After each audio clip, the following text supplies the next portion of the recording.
नमस्कार साथियों, मैं नागेंद्र कुमार कुशवाहा, राष्ट्रीय सचिव विश्व भारती जन सेवा संस्थान। साथियों, आज एक वीडियो में खास करके झारखंड, बिहार और अन्य राज्य जो सहारा से पीड़ित हैं उनके लिए बना रहा हूं और आपका ध्यान आकृष्ट करना चाह रहा हूं कि हम लोगों ने बार बार एक चीज़ का अंदेशा व्यक्त किया था कि केंद्र सरकार, मोदी सरकार, माननीय अमित शाह जी की सरकार जो है वो सहारा को लगातार संरक्षण दे रही है और सहारा को बचाने का काम कर रही है। अभी तक जो भी कार्रवाई हम लोग किए, बीच में अवरोध पैदा करने का काम भारत सरकार ने किया और उसका एक जीता जागता एग्जाम्पल जो है वो सहारा रिफंड पोर्टल है। जो सहारा रिफंड पोर्टल को ला करके सब लोगों को उसमें उलझा दिया गया और सब लोग 10,000, 20,000, 50,000 में ही उलझे पड़े हैं, जबकि यहाँ पे लाखों हजारों करोड़ों का भुगतान बाकी है विथ इंटरेस्ट। पूरा पैसा अगर जोड़ दे तो लगभग 2.5 से 3 लाख करोड़ रुपए का भुगतान बाकी है। इसी बीच में एक करतूत और भारत सरकार ने किया। यूनियन ऑफ इंडिया ने माननीय सुप्रीम कोर्ट में एक आईए लगाया है, पिनाक मोहंती जी का जो पिटीशन है उसमें, कि सहारा के ऊपर जितनी भी कार्रवाई कंज्यूमर कोर्ट में या हाई कोर्ट में हो रहा है उसको रुकवा दिया जाए। अब बताइए, इसको आप क्या कहना चाहेंगे? एक तरफ मोदी सरकार और माननीय अमित शाह जी कहते हैं कि सहारा से एक लोगों का पैसा दिलवाऊंगा और न खाऊंगा न खाने दूंगा, जो गलत करेंगे उनको सूली पर चढ़ा दूंगा।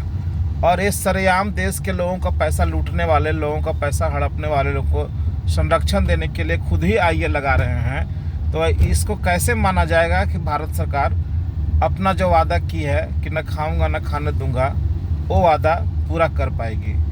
साथियों, आप सबको मालूम है कि आज लगभग 8-10 सालों से सहारा इंडिया का कोऑपरेटिव सोसाइटी का भुगतान नहीं हो पा रहा है। जमाकर्ता काफ़ी परेशान है। कितनी बहन बेटियों की शादी नहीं हो पा रही है, कितने MIS न मिलने के कारण बूढ़े बुजुर्गों का हालत ख़राब है और कितने लोग आत्महत्या तक कर लिए। और जिनके पास थोड़ा सा पैसा हो रहा है या कानूनी सलाह के माध्यम से वो लोग किसी तरह से गिरते पड़ते कंज्यूमर कोर्ट या हाई कोर्ट में जा रहे हैं कि कुछ भी हमको राहत मिले। और जो लोग गए उनको राहत मिला भी, ऐसा नहीं कि नहीं मिला। जो लोग कंज्यूमर कोर्ट में केस किए या हाई कोर्ट में किए, उनमें से अधिकांश लोगों का सेटलमेंट हुआ और सहारा को पैसा देना पड़ा।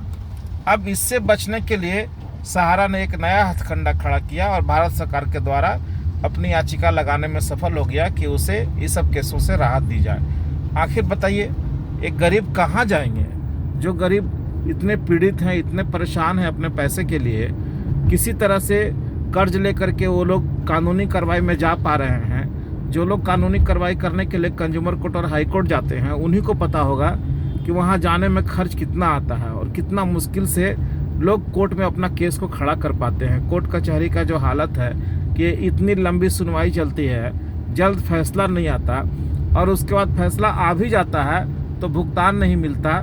सहारा जैसी फ्रॉड कंपनी फिर दूसरे जगह अपील कर देता है और अब उससे भी गरीबों को वंचित किया जा रहा है कि गरीब लोग high court, lower court, consumer court जा ही नहीं पाए। भला बताइए, इसको कैसे मान लें कि भारत सरकार गरीबों की सरकार है? इसको कैसे मान लें कि जो मोदी जी ने वादा किया था देश के लोगों से कि न खाऊंगा न खाने दूंगा और गरीबों की सरकार है, कैसे मान लें? तो साथियों, मैं आप सबसे यही अपील करना चाहता हूं कि आज हरियाणा में जिस तरह से भाजपा हार रही है, आने वाला टाइम में झारखंड में इलेक्शन है और उसके बाद बिहार का इलेक्शन है। झारखंड में भी क्यों ना मोदी सरकार को एक सबक सिखा ही दिया जाए कि जब तुम सहारा के साथ खड़े हो तो सहारा वाले ही तुमको वोट देकर जितवा देंगे। हम लोग इस बार झारखंड में एंटी बीजेपी को वोट करें और इनको हराने का काम करें। ना हम लोग वोट का बाइकाट करें और ना हम लोग वोट अपना जो है खराब करें। सीधे सीधे एंटी बीजेपी को वोट देने का काम करें, खास करके जितने भी सहारा पीड़ित कार्यकर्ता और जमा करता हैं। और ये आप सबको पता है कि झारखंड प्रदेश में जितना पैसा गया है सहारा में और जितने कंज्यूमर हैं सहारा के, वो काफ़ी हैं सहारा को हराने के लिए। अगर हम सब मिलकर के सहारा के खिलाफ वोटिंग कर दें झारखंड में, तो ये कहीं का नहीं रह जाएगा और इनका सरकार दूर दूर तक यहाँ आ नहीं पाएगा। कौन आएगा कौन नहीं आएगा उससे मतलब नहीं है। मतलब इससे होना चाहिए कि जो गरीबों का पेट पे लात मार रहा है, जो गरीबों का मुंह से निवाला छीन रहा है और एक चोर कंपनी सहारा इंडिया के साथ खड़ी होकर के उसको बचाने का काम कर रहा है, वो ऐसे सरकार को झारखंड में नहीं आने देना है और अगला नंबर बिहार का होगा। तो आप तमाम साथी अगर मेरी बातों से सहमत हैं तो ज़रूर कमेंट करके बताएं कि क्या जो हम कह रहे हैं वो सही है या गलत है। धन्यवाद, नमस्कार, जय हिंद साथियों।